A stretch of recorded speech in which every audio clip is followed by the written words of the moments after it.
भारतीय जनता पार्टीतर्फे माजी कृषी मंत्री डॉक्टर अनिल बोंडे यांच्या नेतृत्वात जयस्तंभ चौकात वीज बिलाची होळी करण्यात आली। तर वीज वितरण कंपनीचे अधीक्षक अभियंता यांच्या कार्यालयात ठिय्या आंदोलन झाले। कोरोनाच्या काळात घरगुती वीज ग्राहकांना मोठ्या प्रमाणावर वीज देयके वीज वितरण कंपनीतर्फे पाठवण्यात आली होती। महाविकास आघाडीचे ऊर्जा मंत्री नितीन राऊत यांनी कोरोनाच्या काळात वीज ग्राहकांना दिलासा देणारी घोषणा केली होती की घरगुती वीज ग्राहकांना 100 युनिटपर्यंत वीज बिल माफ करण्यात येणार आहे।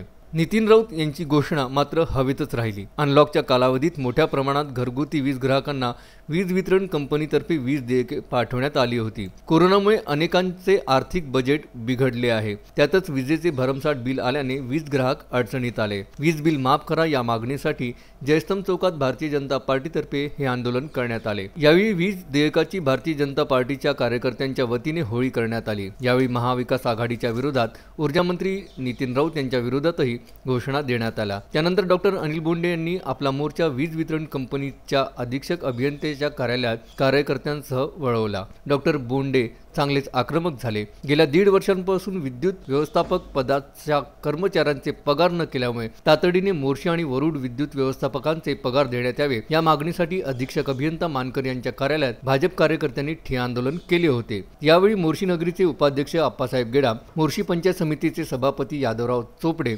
भारतीय जनता पार्टीचे तालुकाध्यक्ष देवकुमार बुरंगे, मोर्शी भाजपा शहर प्रमुख रवी मेटकर, किसान आघाडीचे तालुका अध्यक्ष अशोक ठाकरे, नगरसेवक नितीन राऊत, हर्षल चौधरी, मनोहर शेंडे, मोर्शी पंचायत समितीचे उपसभापती समाया वानखडे, भारतीय जनता पार्टीचे सरचिटणीस रावसाहेब अडव यांच्यासह मोठ्या प्रमाणावर भाजपाचे कार्यकर्ते व महिला उपस्थित होत्या। या आंदोलनादरम्यान कोणताही अनुचित प्रकार होऊ नये म्हणून मोर्शी पोलीस स्टेशनचे पोलीस निरीक्षक संजय सोळंके यांच्या नेतृत्वात पोलीस कुमक तैनात करण्यात आली होती। म्हणजे केस कापणारा न्हावी असो, कपडे शिवणारा शिंपी असो, दुकानदार असो, सगळ्याची दुकानं बंद होती, पण तरी यांनी अवाचे 1.25 बिल दिले। म्हणजे कोरोनाच्या काळामध्ये घरगुती बिलं जे 200-300 रुपयाचं येत होतं ते 3000 रुपयाचं आलं। आणि आता या गरीब लोकांनी, मध्यमवर्गीय लोकांनी एवढं बिल भरावं कुठून? बरं, यांनीच अगोदर लालूच दाखवली।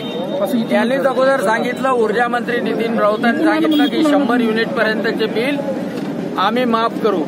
संजय गार पवारसह दत्तराज इंगळे, विदर्भ न्यूज, मोर्शी।